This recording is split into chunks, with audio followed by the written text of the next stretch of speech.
All right, guys. And I think kind of without further ado, we're going to go ahead and get started with this week's webinar. So what we're going to be discussing today is kind of the employee wellness trends, as well as the initiatives that we can all be implementing in Q3. So obviously we want to make this applicable for everyone. So we'll be coming at it from several different angles today. Just among our panelists, we have corporate fitness representatives, corporate wellness representatives. We also have, fitness centers and studios. So we'll be sure to, no matter what industry or organization you're part of, you're definitely going to leave here with some interesting techniques. As you guys probably know, we're coming up basically to the very end of Q2.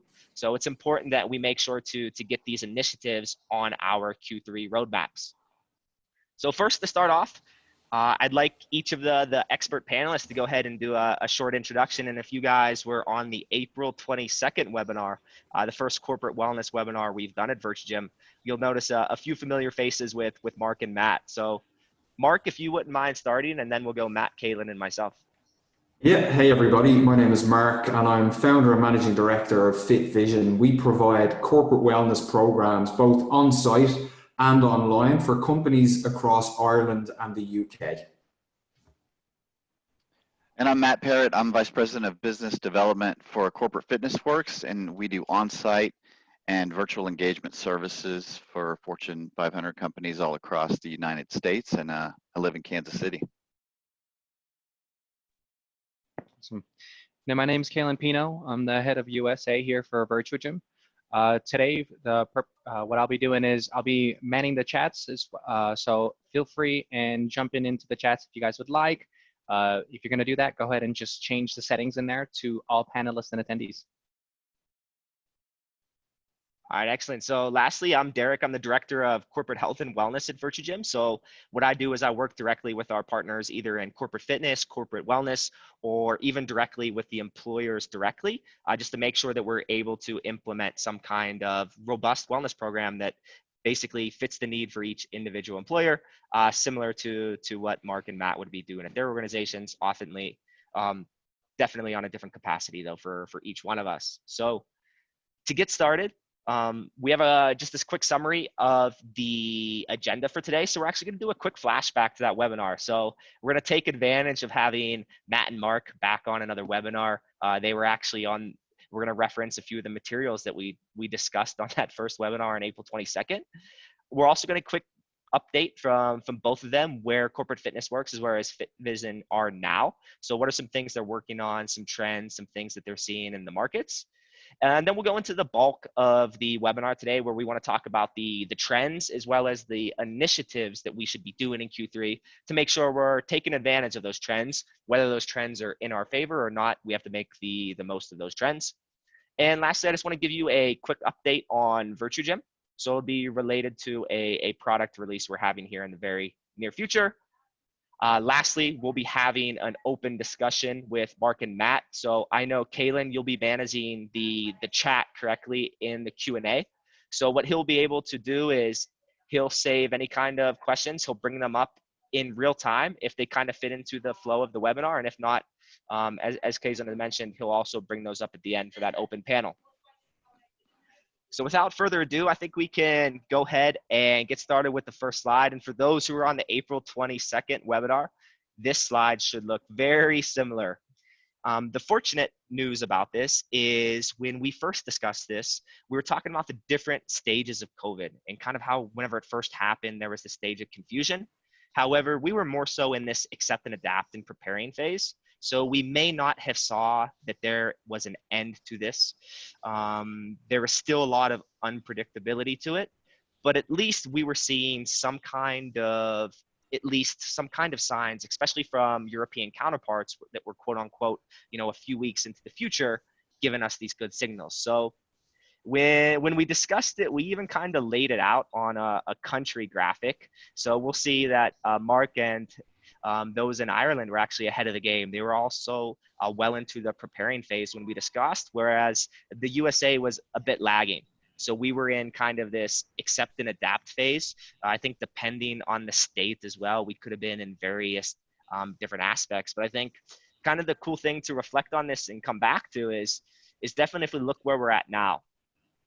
So Ireland is clearly, I mean, they're almost as, I'm going to call them basically a gold standard in kind of preventing the spread in cases. I think they're seeing some really cool initiatives. I believe, Mark, you even told me that yesterday we have some facilities opening up. Yeah, so basically we were able to reopen our own studio. Gyms, swimming pools have all reopened in Ireland. With certain, obviously, safety measures in place as well. I think that's the important thing, obviously, to highlight is that we are seeing a reintroduction to health clubs and gyms and studios, but also that's come with very strict guidelines on how to keep your studio safe. And yet we're back in, we're working again, which is great. The other side of it is it's not necessarily what it was before all of this happened, which I'm sure everybody understands. And I look forward to maybe going into a bit more detail on exactly what that looks like as we go through the webinar today. Excellent. Yeah, because one of the things I'll be interested to talking about later too is kind of the speed aspect of it. Is the regulatory aspect still very restrictive as we're coming through? So maybe if you could touch on that real quickly now. Is it more so a regulatory aspect, or more so the personal decision of individuals who may be a little bit more careful about their decisions to come back in and rushing that? Yeah, so I think we've seen really both sides of it. So we've had, from our own experience with our own studio, we've had people come back in to train this week, but we've also had people who've opted out of coming back in to train based on, it all being still quite fresh and maybe wanting to leave it a couple of weeks before they enter back into studios. And as those cases continue to decrease, and maybe we've a couple of weeks where we've no cases, and then people feel, okay, now I want to go back into health clubs, etc. So for me, there's making sure in terms of being the employer that you've literally done everything you can within your power. So if you, for example, had a space where you could have 10 people in a class, you've got to obviously consider, with 2-meter social distancing, which is the case in Ireland, how many people can I now have in an actual class? And I have to make sure that I communicate that very, very clearly with clients. So it's really about, and we've spoken on this on previous webinars, we talk about having a very good relationship with our clients. And I think now, and we're going to touch on this, but I think safety is a high priority for gym users. And it's not necessarily the fancy bit of equipment they're interested in. It's actually, what safety measures have you got in place to make sure that there's no cross-contamination in your studio or your gym or your swimming pool, whatever it might be. No, that's excellent, and it's actually good news, because that's also something we talked about on that original webinar. So if we kind of revisit it from the perspective of us being in the preparing and ramping stage, something we kind of talked about 2.5 months ago when we're talking about, especially you in the ramping phase, we're talking about virtual content and squeaky clean facilities are basically going to be a huge priority, and we're seeing that basically that is turning out to be very much so true. I think maybe in a more complex situation, we're all in complex situations, but I know, Matt, for you, things are definitely interesting, I think, for a few reasons. One being in the USA, where it actually, they're teetering between potentially like this second wave. Some states are even, seeing increases in cases. We also see that depending on the state, you could be very much in a preparing phase versus a ramping phase. So how are you basically able to deal with all those regulations, or maybe individual employer needs across those various different aspects? Yeah, as a nationwide company, we have to deal with varying levels of risk tolerance. And that means every state has a different level of risk tolerance and different guidelines. Every employer we work with has different levels of risk tolerance and guidelines. I mean, sometimes even the federal government from day to day will shift their risk tolerance and guidelines. So it's an everyday thing you have to stay on top of. And what we've tried to do is align ourselves with CDC recommendations, develop our own set of reopening recommendations and requirements in terms of cleaning, social distancing, ensuring that we're following all of those guidelines as closely as possible, and then working those recommendations into whatever the employer's vision of safe looks like, as well as their state. So each site that we open and reopen, we've got a number of them reopen now, is a unique balance between client needs, state government, and what our recommendations are. And you just have to put that together with each deal that you do. No, excellent. I think this ties in also to our conversation we were basically having yesterday. We met as panelists and we're chatting about the industry, et cetera. And one of the things you brought up, Matt, and I actually created a bit of a slide on it, although it's quite simple, but I think in thinking about the industry, thinking about especially like the different types of not just thoughts from the employers or different types of regulations, but also the attitudes of the employees. I mean, there's definitely going to be hybrid models where we're going to see people wanting to come back into centers when they open, wanting to come back into offices, as well as some people that don't want to come back into the office. And we'll talk about the various reasoning that is, but could you maybe talk about how maybe the hybrid model is kind of ideal to kind of manage a situation like this where there's not one clear direction, so to speak? Sure. This graphic that you have up, it reminds me of how things were before COVID to an extent, because we always had virtual offerings. We've obviously always had in-person offerings with Corporate Fitness Works, and Virtuagym has been a great partner in that. And so we've been able to offer, both experiences, whether it's in person or whether it's virtual. However, if I were to shift this graphic right now, I would overlap those circles completely. I would say you have to have a virtual program that runs parallel with your on-site program so that you can engage not only your own employees that are local to the site and can access the site, physical site, but also all of the remote employees. And we know it's going to be a higher percentage of remote employees than before this occurred. So I think you've got to overlap those circles and go ahead and offer supportive programs virtually as well as on site. And then each employer is going to be different. I mean, we looked at some statistics a few days ago where certain companies are going to have a huge percentage of their employees working remote for a long time to come. So you just have to adjust as that adjusts as well. And Mark, I definitely want to give you the opportunity to maybe comment on that as well. If I'm not mistaken, Fit Vision, when you were starting out, it had a lot to do with the physical component. So actually visiting sites, et cetera. And I think that was a huge aspect of it for you. Obviously now getting more and more into the virtual, do you also kind of agree with that point of Matt, that we're going to see these circles overlapping so much that it's almost eclipsing each other? It's one in itself. Yeah, absolutely. I actually think as well, myself and Matt spoke about this in the podcast that we did, but it's this idea of being able to build and maintain relationships. And I think for a long time with virtual offerings, we missed out on that piece where, for example, it was a health tracker maybe that we had as our virtual offering, right? But you see with platforms like Virtuagym, one of the biggest benefits to us over the last couple of months was just having a very simple community hub. And what that did for us with some of our clients, which we work with in various cities across the world, it allowed, if you like, those different cities or silos to become one giant community over the last couple of months. So not only did we have our trainers from different cities teaching with our guys from Dublin, but we also had all of the different clients actually catching up with each other through the community hub. So I absolutely agree with Matt. I think the virtual offerings that we now have, like Virtuagym, they actually really complement building and maintaining the relationships. Whereas maybe in the past, we didn't have a virtual offering like that, or we maybe misplaced what that virtual offering needed to look like, if that makes sense for everybody. I think having them based around relationship building and maintaining those relationships is something that needs to be in place for a corporate wellness provider.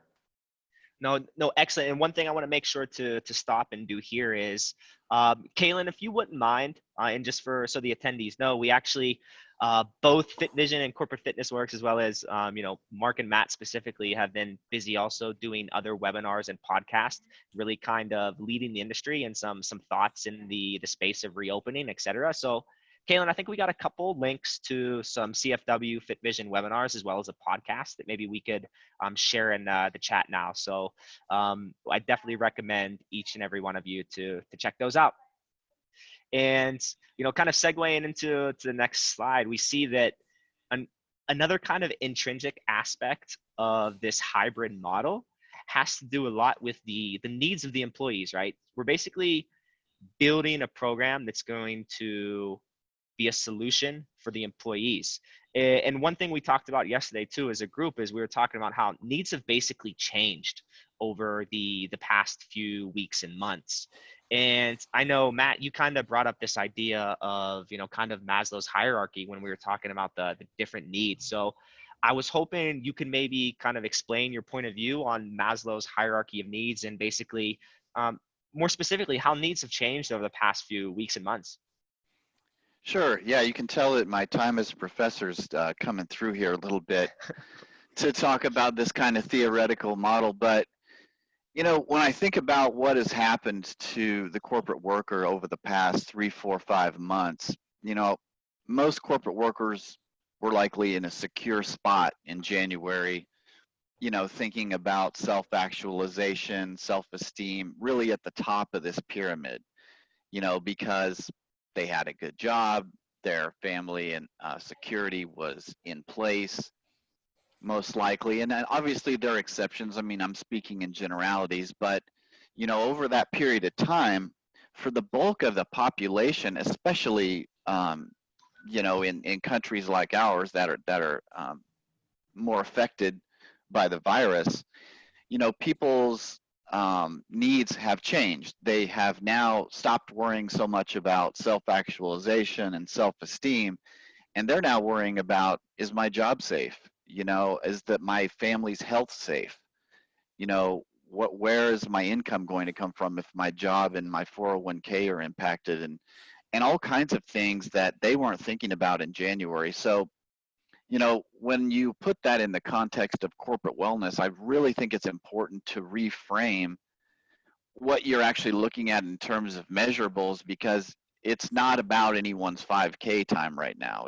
It's not even as much about their cholesterol level. It's about meeting them where they're at and making sure they feel safe and secure in the environment that you're creating. On that note, do you recommend getting back to a lot of it? I think people have strayed away from. Everyone knows that wellness has always been a focus, but obviously priorities have been all over the place at these times. Is it maybe safe to say that we need to get back to the basics and some of these core elements and really drive them through, if we're talking about more of these more basic, fundamental, intrinsic aspects of our needs? I think you have to know your population, because I'm speaking in huge generalities, and every population is going to be a little different. Companies that have been more affected economically are certainly, their workers are going to be way down the pyramid. Companies that have withstood this pandemic and are continuing to move along strong, they might have different needs. So I don't want to give advice that speaks in broad terms. For employers to do what's right for their population is the main thing, but the main idea is to understand where your population falls on this pyramid and address them with employee wellness solutions that meet them there. And no, that's awesome. I think, yeah, go ahead, Mark, if you wanted to add. I have a question for you too. Yeah, I was just going to add to basically what Matt was saying there, and it just reminded me of an interesting story with a client that we work with, and this company unfortunately had to reduce salaries at this point, obviously due to COVID, but they were very insistent to bring in a wellness solution, and they never had one before. So it was very interesting just to see how, as we're looking at our Maslow's hierarchy, they wanted to bring in a wellness offering. They didn't want it to seem like, okay, we're taking money away from you guys, and look, we've got this fancy new shiny object. So we actually work together in terms of how do we actually market this properly to the population. But it was just very interesting how they wanted it to come across, and they wanted it to be viewed as, okay, we are dealing with this. You have had to take X amount of cuts in your salary, but we're providing this to help you at this point in time. So yes, they obviously couldn't bring in high tech, high touch, which is obviously what we're going to speak a little bit about. But they asked, right, what can we bring in that will have an impact for employees and help them deal with the current situation, help them feel a little bit safer, meet some of the social needs, work on the self-esteem, and also, you know, feel like, I know, Matt, you mentioned about the 5K time is definitely not the priority for people at the moment. I also feel, on the other hand, having something else to maybe focus a little bit on can also be helpful for people at this time. So it just, from what you've said there, Matt, it was very interesting, because I think a lot of companies would look at slashing wellness budgets at the moment, when in effect, it probably is something that doesn't need to be all the bells and whistles, but I do feel it needs to be something that's there as a resource for employees. No, and that's excellent. So, Mark, you already answered my question as well. So not only did you have a good story, but you answered my question ahead of time. So I appreciated it. Jumping into this, I think this actually ties into, if we're talking about the needs, etc., and it's related to kind of this working at home environment, and everything's kind of in perspective. So I actually heard this interesting aspect of, are you working at home or are you sleeping at work? And basically the idea behind it is the remote workforce is working substantially more than in a specific location. So you'll see the statistic at the far right. We actually see that if you add up all those hours on average that a remote worker works in excess of their normal time, they're putting a total of 15 extra work days in per year.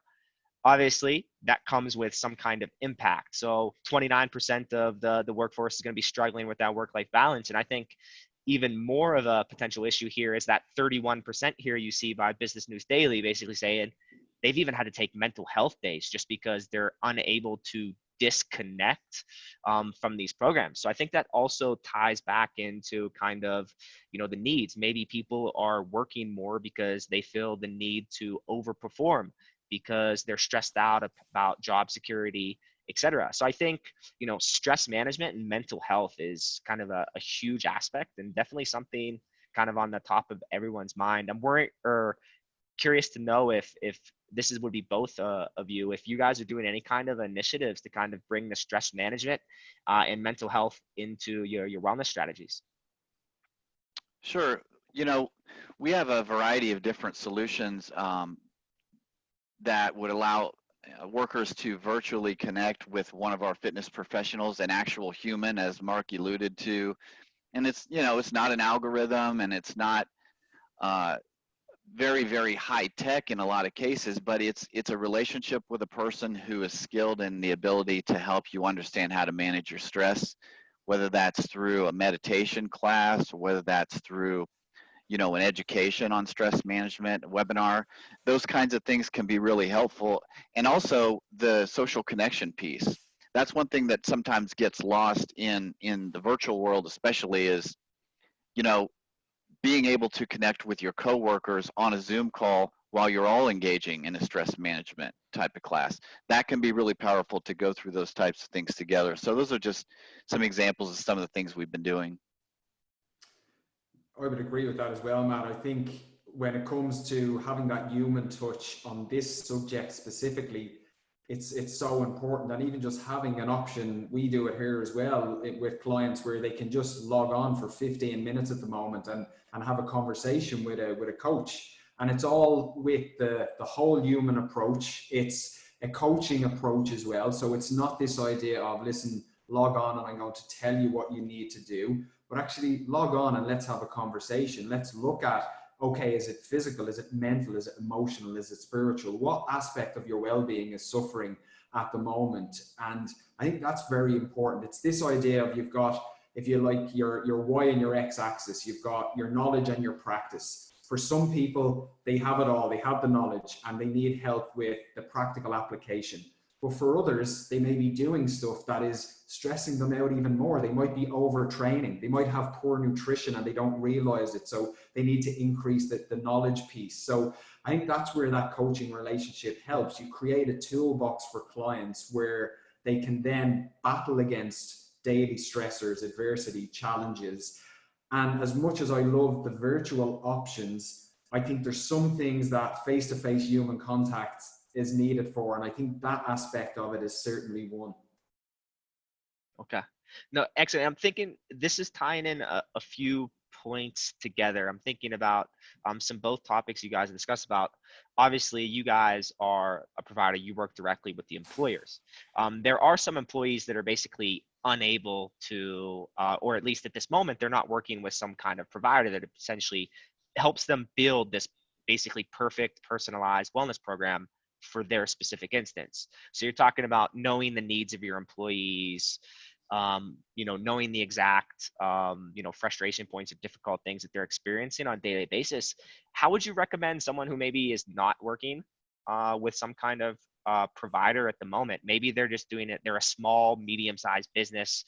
They're maybe just doing some kind of small internal program.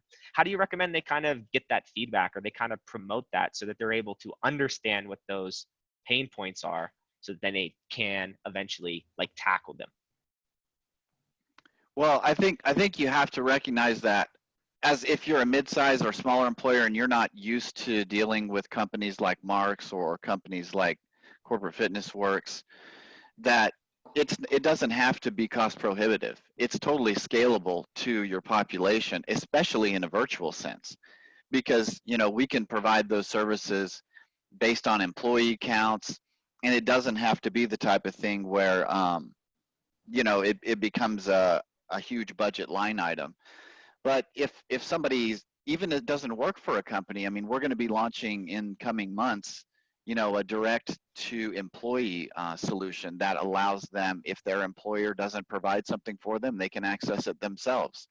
And I think you're going to see more and more of that as employees start to recognize, the value of their health and their wellness goes so far beyond what they realized before this crisis hit.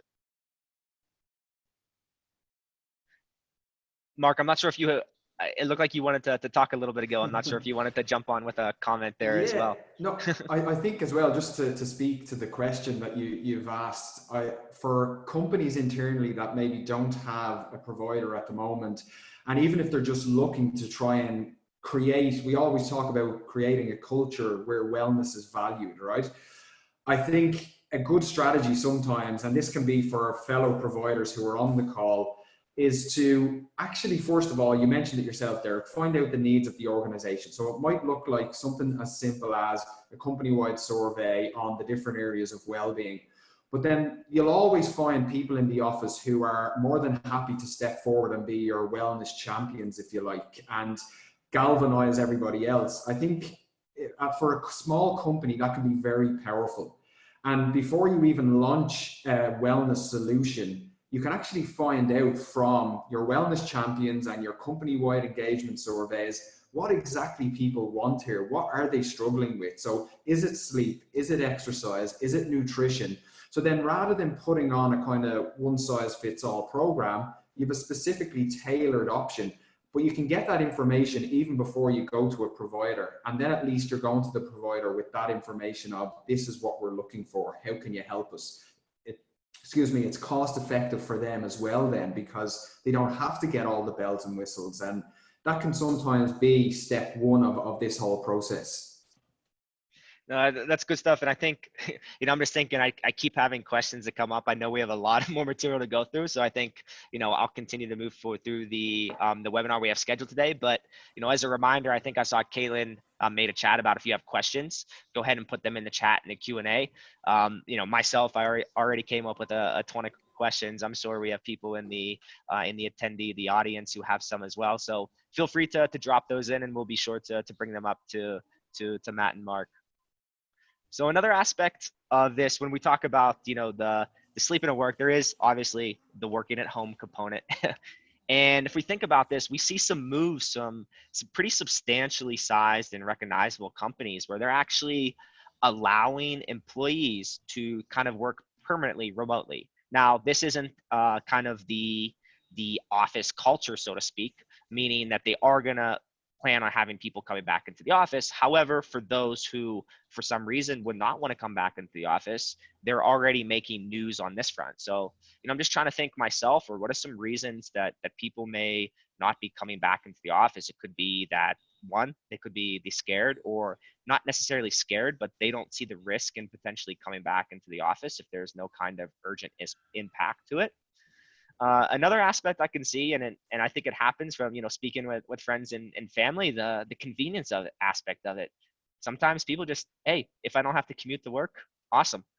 So there's very different mindsets that people are coming from, and I can tell you at Virtuagym, we're doing a bit of this hybrid approach as well, going back to that hybrid model that you guys were talking about earlier, where essentially for the rest of this calendar year, we're not making anyone come back into the office, but those who do want to come back in the office, maybe because of that social element, Mark, that you're talking about, they also have the ability to do so on a limited capacity here. So I guess, especially, I think this is definitely important, because if you look at, usually it's a few people who start to do trends that people fall onto, and obviously big names like Twitter and Facebook are recognizable, obviously more so tech giants. So I'd be curious to know from you, Mark, when we're talking about startup hubs, we're talking about technology. I mean, we got to consider Dublin, and of course London as well, as two of kind of the main hubs. Have you seen this kind of philosophy also spread to the local businesses in the area?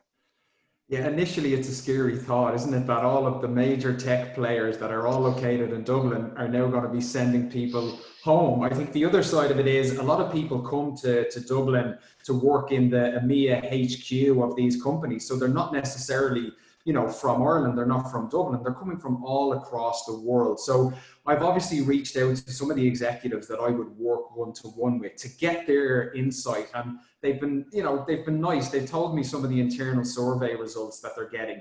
It seems to be there's three buckets. There's the people that love working from home and want to stay there.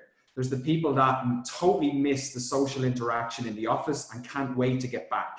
And then there's the people who like the blend, as you mentioned there, Derek, of a couple of days in the office, a couple of days at home. So I think these are reactions, these are headlines, and that's what we see initially.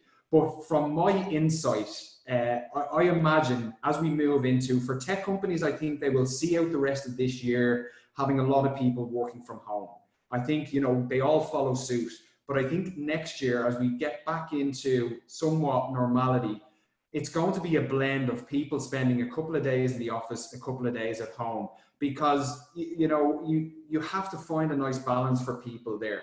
So for me, like there's companies, for example, like Salesforce and HubSpot, who have just moved into the city center, brand new offices. Facebook are looking at a new office. LinkedIn have got a new office.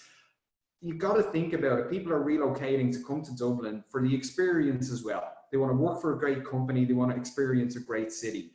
I don't think that, I know we've faced a pandemic. We're coming through it, globally, if you like.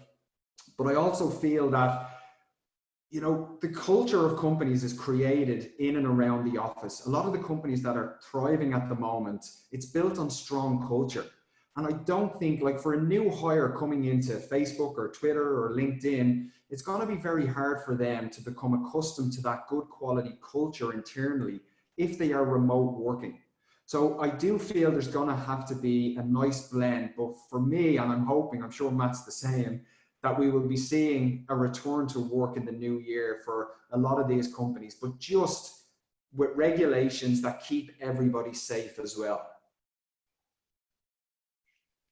Completely agree. And I think, obviously, like you said, I mean, Dublin is kind of an epicenter for that. So it's interesting to get that take on it because, for the exact reasons that you're mentioning. And then I think just like a more generic question for Mark and Matt directly, maybe if we start with Matt and then we'll get to Mark. So, given that we have this home office and this opportunity to also work in the fitness center or in the physical location, we talked about these hybrid delivery models in the past. How do we essentially build that into this hybrid employee work environment as well? And what I mean by that is not knowing, which days are they going to come back into the office, how we're going to strategize those on-site services, and if there's any way for us to kind of take advantage of that and work directly with the corporates together to kind of set out that plan and level set that together to work together for the solution. Well, as Mark alluded to, there's going to be a period of feeling out what employee behavior and employer behavior is going to look like. And I think you got to take 6 months and see what happens. And then try and analyze, all right, what percentage of people are coming into the office? How many days are they coming into the office? How many of those people then also are choosing to use the on-site fitness center? That's another statistic that you've got to look at is your utilization rate as high as it once was. And once you have good data to work from, then you can adjust or scale your engagement model to be a blend of on-site and hybrid that's appropriate for that specific client. But to sit here and for me to guess on different companies on what they're going to do with their population, it's difficult to do. I think you just have to say, here are some different options we have. You know your management plan better than I'll ever know it. Let's put together a plan that makes sense right now, knowing that we can change it at any time and we plan to.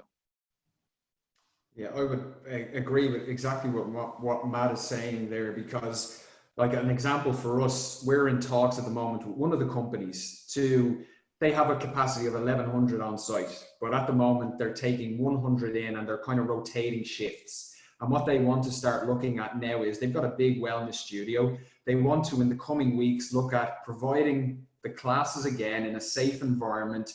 But then we've another client who, again, similar capacity, but they're saying to us, listen, we won't be back this side of Christmas, so we need a virtual offering. And then maybe in the new year, we will look at an on-site offering. So Matt's exactly right. It's really reaching out to those companies that you work with, trying to get an insight into how they're going to move forward. And then you can actually build a hybrid model that works for them. I think this is a perfect time in order to work in a question that was brought up by Mandy. And I think maybe there's two ways that we can potentially answer the question, as her question is about what are you seeing as far as how many employers are looking at online wellness solutions for their employees. And I think maybe the two ways that we can potentially answer it is, before going into COVID and having so many people talking about working from home, what was the trend that you guys were seeing? And then has there been any additional increase in demand from organizations that you're working with as far as what their strategy for digital is? For us, it has significantly. I mean, probably before COVID, we were at, I'm going to say 65, 70% of our clients wanted some type of virtual offering, whatever that may have been, whether it was, streaming classes or whether it was something simple like webinars that could be accessed by all of their employees. To now, it's virtually 100% of our clients need a virtual offering. And not only that, it needs to be more robust. It's not just some recorded classes and a webinar here and there. It's full-on live stream, one-on-one coaching. It's all kinds of different fitness challenges, incentive-based solutions. So there's a whole myriad of expectation that, to me, has really shifted what our focus has been over the past few months. Yeah, I think, again, to speak to that, very similar in terms of stats on our side as well. It's that idea where it needs to be engaging for the company. Like Matt's mentioned there about pre-records, like they can be great as access tools after the live events, but it's that element of engagement, and you can only get that through a live solution. And I also feel having touch points like you have with Virtuagym, with the community hub, with the active challenges that you can set, like even doing something as simple as a steps challenge, running it through the Virtuagym app, having your community hub there, it can just really engage the population. And it's such a simple tool, but yet very, very effective. Kaylin, were there any follow-ups to that question as well? I want to make sure that we covered the exact question. Yeah, there was another piece in there as well. Mandy followed up on it and was looking for any statistics that you guys can reference as well within the industry. I think, Matt, you touched on it there. Like, we're exactly the same, that every customer that we work with and any customer that we're engaging now, it's, you know, what is that online offering? As you mentioned, how robust is it? We don't just want something that is going to sit in the background and we hope employees are going to engage with it. It's actually something that is proactive, that is adding relationship, building engagement. It's not just, listen, download this app, sign up to this app and track your steps and look at your heart rate. It's actually, no, look at all the features here, look at the information, look at the live webinars, look at the live classes. It has to be multifaceted in terms of what it's offering employees. Exactly. Cool. And that was it for Mandy then? Oh, we got that for Mandy then, Caitlin? Yeah, that was it for Mandy. I think it'd be interesting maybe later on, in order to open up the microphone as well, to kind of see if she's open to syncing up as far as, you know, the root of the question. Is it, you know, to kind of see where other potential competitive employers are offering, or if it's more just the trends in general. And maybe we can, you know, speak on some of the things that we're seeing here as well, such as an increase potentially in the amount of requests in digital and RFIs, RFPs. I imagine that there's probably going to be a lot of changes there from organizations who are vetting the different opportunities that they have. But another question that came through, which I think is a perfect tie-in as well to, you know, the challenges and that we're experiencing with the shift to digital, comes from John. John was asking about, you know, and it's directly related to burnout from virtual. So he calls it Zoom/virtual burnout. And his question is, how do you manage, you know, making sure that employees aren't being burnt out through technology while keeping the wellness programs engaging and virtual? That's a difficult question, because you're right. I mean, I feel it on certain days when you've been online for 7 hours, and I mean, I love you guys, don't get me wrong, but you know what I'm saying. No, I mean, I think what we try and do, it's just like in the gym. We try and think about that same experience. I mean, you wouldn't want to work out with your trainer 2 hours a day every day either. What you try and do is you give them a little bit of that experience virtually, as much as they need in terms of the coaching, and then you assign them you know, homework that allows them to help get closer to the goals that they've set, and they can achieve that on their own without having to, you know, show you how to do a squat in front of their computer monitor. I would agree as well, and I just think, John, in terms of the overall picture, when it comes to, we've coined a phrase here in Ireland where we're calling it like zombies. You know, everybody turns into a zombie from being online all day. But basically, what I would say is, with the wellness program, what we've tried to do even is to get people up and away from the screens during. So if it's a webinar for 60 minutes, you might actually get them, you know, set a task for them to do where they're getting up for 5 minutes, they're doing something. It could be, you know, go and prep your breakfast and bring it in and show us what you've, you know, share a slide, a picture of what you've just prepped. But I also think there's another piece of this. I think we're putting in, for example, meetings for 60 minutes throughout. Every company is talking about it. 60-minute meetings where you could get it done in 30 to 40 minutes. I think we as wellness providers need to just, again, really educate individuals around, okay, if you're on constantly on a screen for the whole day, this is the impact that it's having on your cognitive function, on your mental, physical energy. So if it only takes 40 minutes, get in, 40 minutes, get off, take that 20 minutes to stretch, to meditate, to get some water, whatever it might be. And I think when there's a kind of cultural acceptance within an organization that, right, we don't need to just stay on this for 60 minutes. We also, if we're doing a class, it doesn't need to be 45 minutes to an hour. It could be 30 minutes. Let's get on, do it, get off, get on with the rest of our day. So I think an acceptance around the idea that, you know, you might love a 60-minute exercise class when you're going to the gym or using the fitness facility, but maybe 30 minutes is more beneficial if you're viewing it from a screen. Gotcha. No, and that's an awesome question from John, because that's something I've been hearing from speaking with people in the industry too. And then, Mark, I promise to give you credit whenever I use Zoom bees in all future meetings. I took it from someone else as well, so don't worry. We're passing it around. All right, fair enough. Fair enough. It wasn't an original. Awesome, guys. So I want to dive into one of these other trends and it's basically the conscientiousness of cost. So everyone's thinking about cost these days. We already alluded to it earlier. So I put some pretty substantial statistics here rated directly from the US Bureau of Labor Statistics. So I believe earlier this month in June, there was a 13.3% unemployment in the USA. Basically, if you just take together the amount of people that is, which is roughly about 20 or so million, what we're looking at is it would be the 59th largest country in the world just based upon the unemployed. So we're talking about a pretty substantial base. And if you're talking about average salaries, we're talking about monthly savings or monthly salaries of over 54 billion. So I don't want to bring this up to focus on the element of unemployment, but think about it this way. When we're going through cost cutting strategies, obviously we think about all the ways we can cut costs, etc.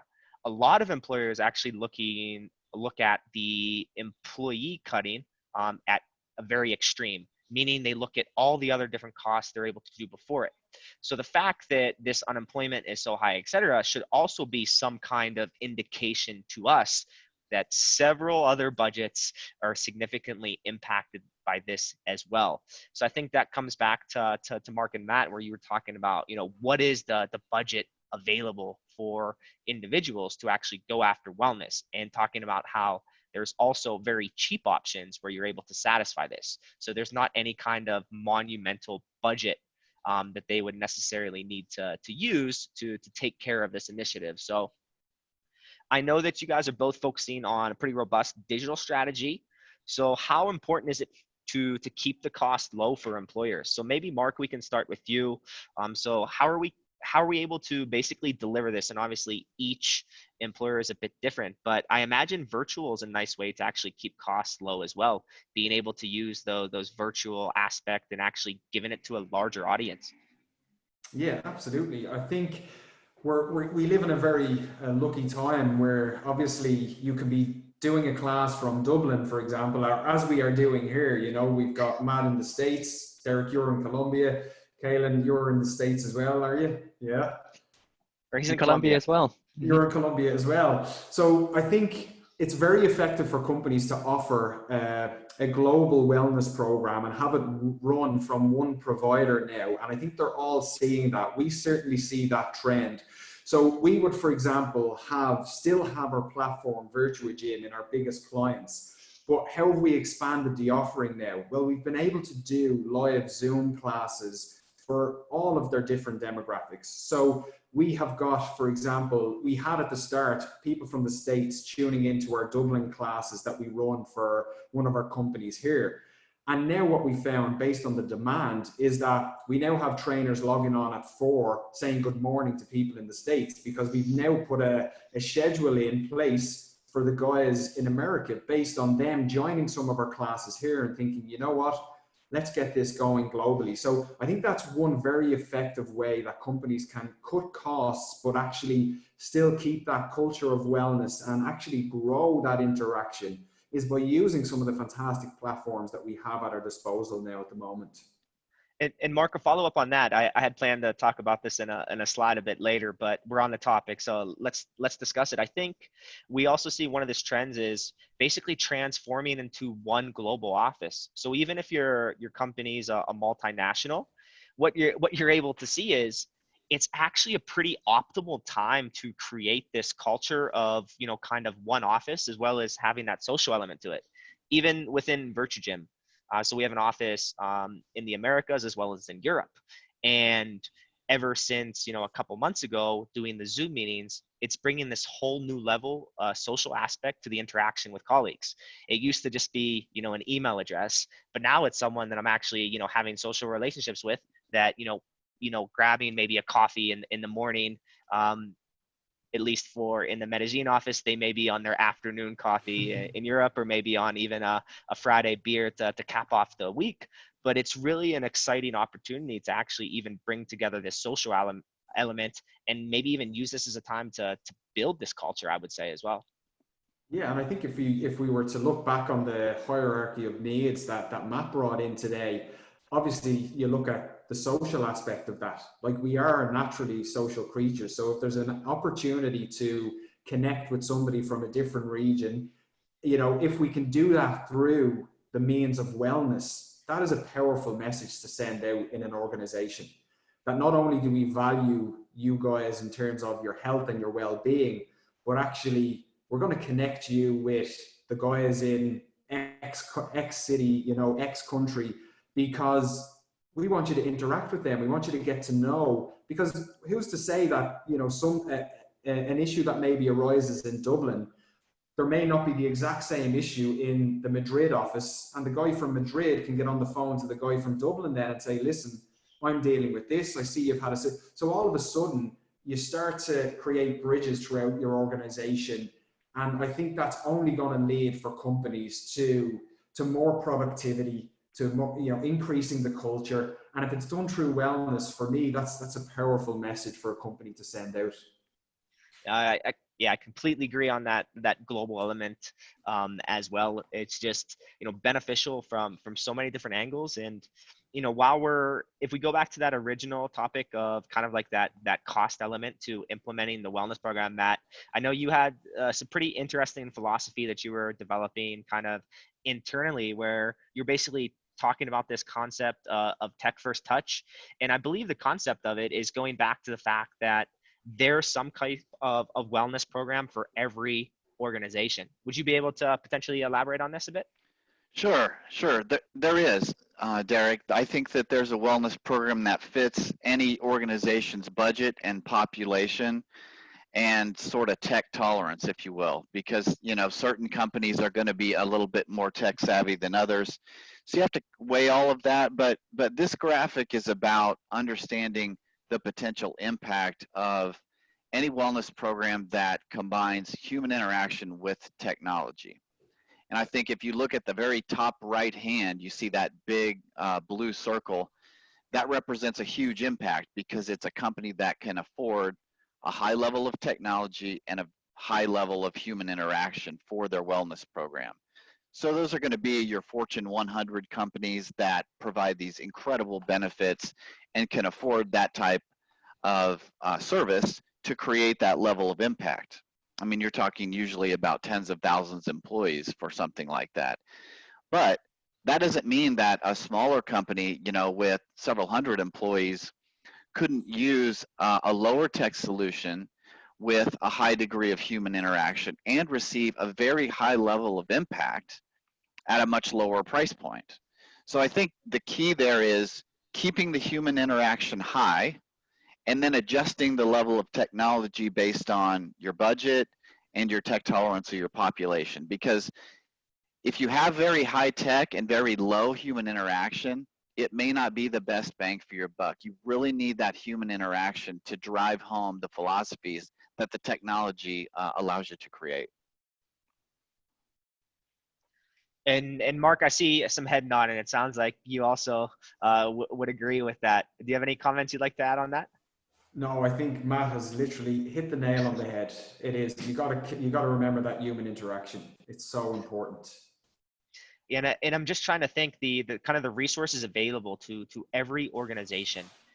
There's really no excuse or yeah, certainly there's challenges along the way, but we all internally could to take that up within our organizations to make sure we're increasing that social interaction. So I think that's something everyone on this call should be listening to, you know, regardless of, you know, if you're that Fortune 100, small, medium-sized business, etc.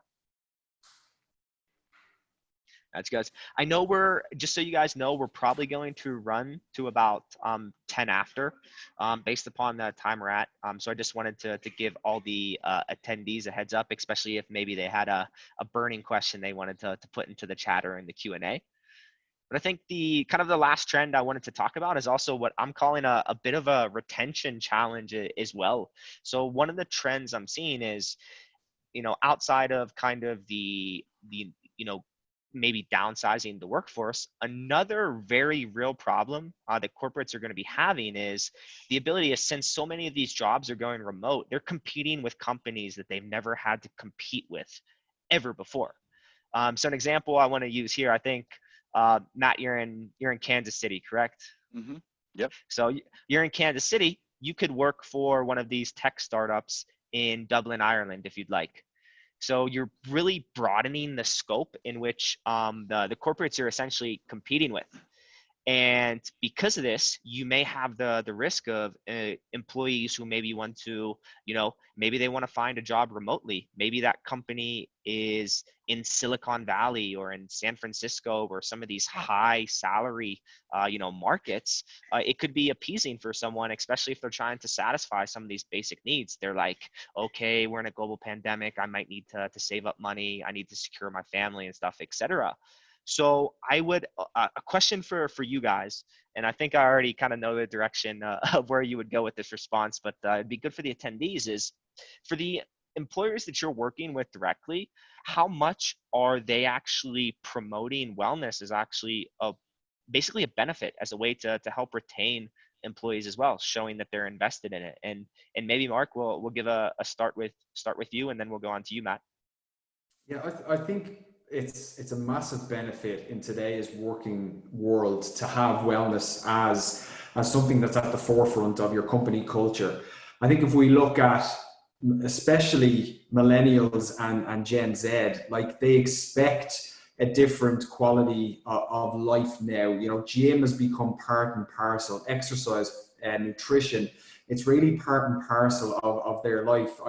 I know in Ireland here, we effectively reference gyms as the new nightclubs.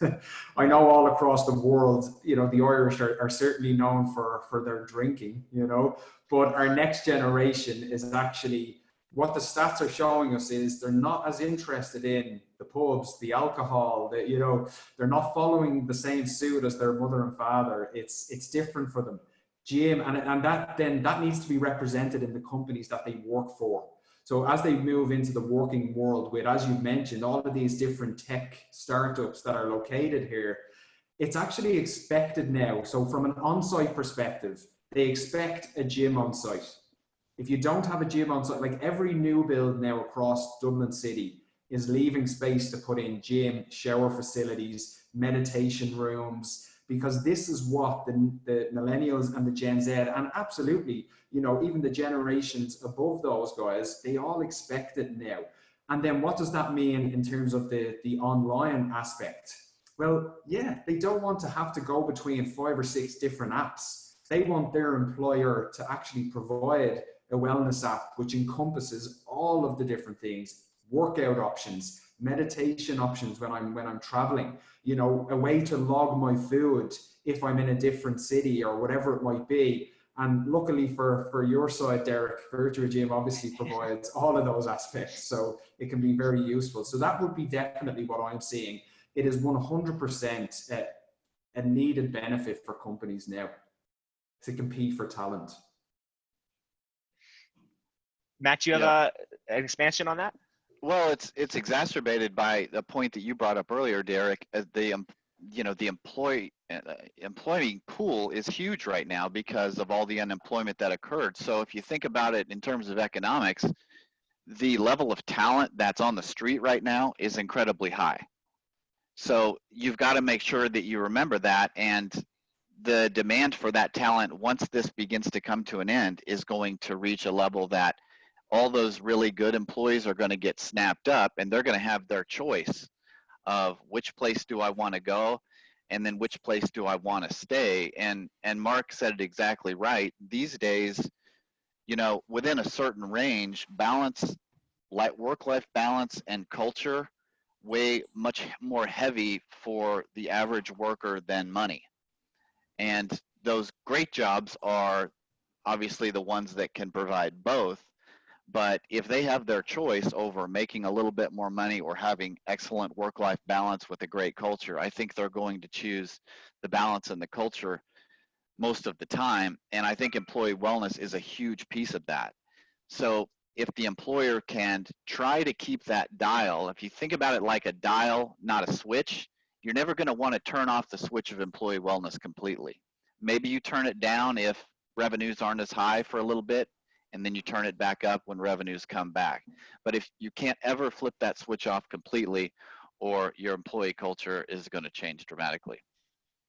No, that's perfect. I think that's kind of a nice way to kind of sum up some of the conversation we've had earlier today. So thinking about each individual employer to maybe be able to look inside and see, you know, what are they specifically going through? What are their specific employees experiencing?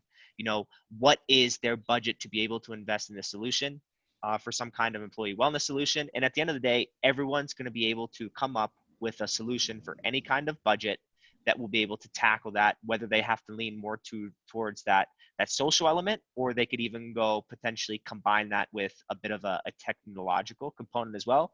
I think it's also a bit of a nice optimistic perspective to think about us as we're kind of, you know, getting the webinars coming to a bit of a close, in the sense that if you don't have these wellness initiatives in place, first of all, Q3 is a perfect time, not only for this internal element, but also as a potential for you guys to get in the best talent whenever everything's go back to the post-COVID normal, we'll call it.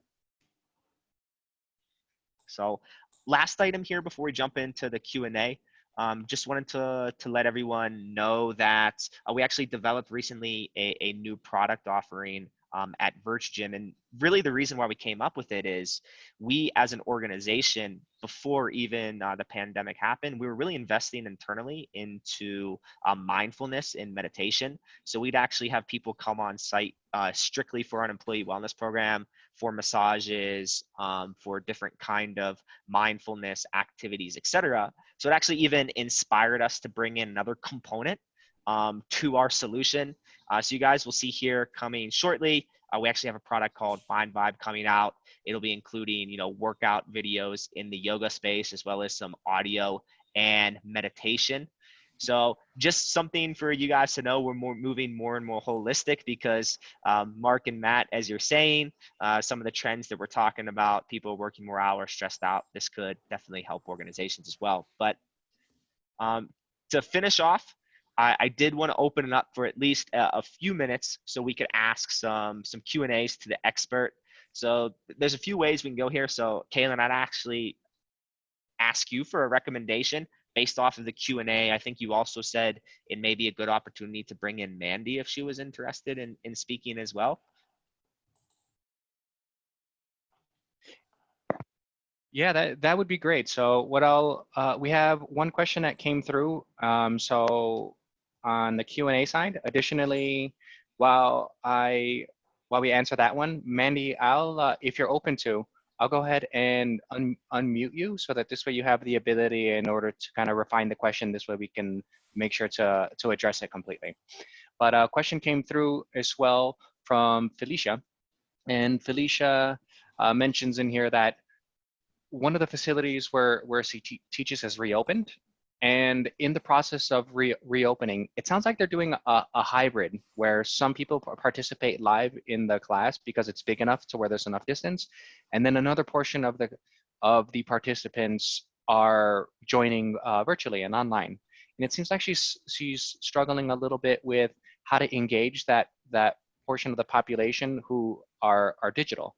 And so her question is, how do you engage that portion of the population who might have said, yes, I'd like to be able to join virtually, maybe because they don't feel safe in order to come into a class in person, or for other reasons? How do you make sure that they're actually committing to that in joining the virtual class as well? And I didn't actually direct that to anybody. So if Mark, Matt, Derek, and wants to jump in on that, feel free and jump in there. I think there's a couple of aspects for me, and I'll kind of keep this brief and then pass it across to Matt. But I think one of the best things that you can do in circumstances like this, because just to, again, give you a bit of insight into what we're seeing here in terms of a trend, is that people are starting to move away a little bit from the virtual, because now the on-site offering is back. So we're losing a bit of engagement on the virtual, but we're gaining it on the on-site. And I think there's trends like that that are going to be happening all of the time.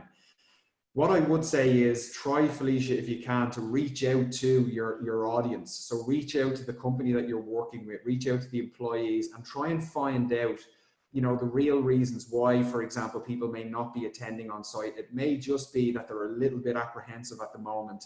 The other aspect is you could find that a lot of beginners have maybe started your classes, and that's what we have found. And we've also found that they prefer virtual because it gives them an opportunity to get into the swing of things, if you like, you know, learn the exercises and not have a lot of other people looking at them while they're doing it. So we found that info based on some of the surveys that we've done. And I think it would be a useful tool for you just to go to that population and try and get some of that information, because you can also then feed it back to the company as well.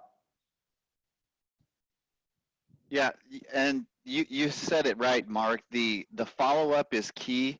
So one of the things that we've done in this instance to engage the virtual population to make sure they're engaged, because it's easy to do that in site. You can talk to them, how's your weekend, how things going, how's your family, and create that relationship. So what we've done is we've assigned a fitness concierge, is what we call it, that their entire job is to reach out to those people who are engaging virtually and try and create those kinds of relationships.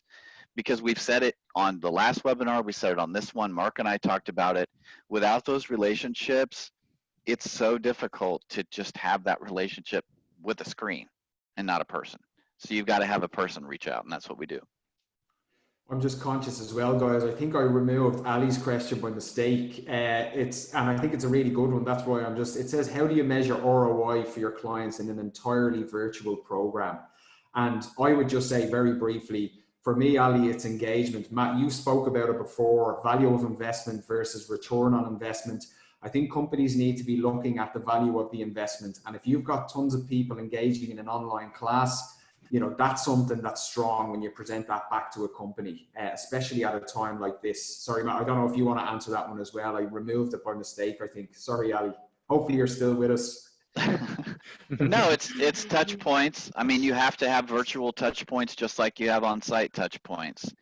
And if that's logging into a class, logging into an app, liking a comment that you have on your group chat, whatever that engagement looks like, you got to record it, you got to report it, you've got to show that it's there. Without those statistics, the employer is going to say, well, prove to me it's working. Very good.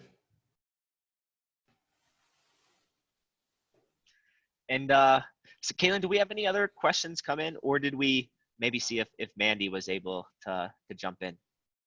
So those were the questions, and Mandy actually mentioned that she was very, very happy with the opportunity to chat, but she was happy with the answer that the guys gave her earlier. Okay. Excellent then. So no further questions then, Kaylin, in the bank there? No further questions at this point. Just some thank yous and that have come through. So yeah, it sounds like everybody was very appreciative of the information and the time. I saw a couple messages that came through where people were asking for the slides and access to the webinar afterwards. So that'll be sent out to everybody as a follow-up as well. Excellent. I think that's a testament to Mark and Matt and your guys' expertise. So we were definitely happy to have you on the first webinar, and definitely ecstatic to have you back for the second one. We'll be sure to be in contact. We'll have you guys back again in the near future. Sounds Cheers, good. guys. Thank you. Thanks a lot.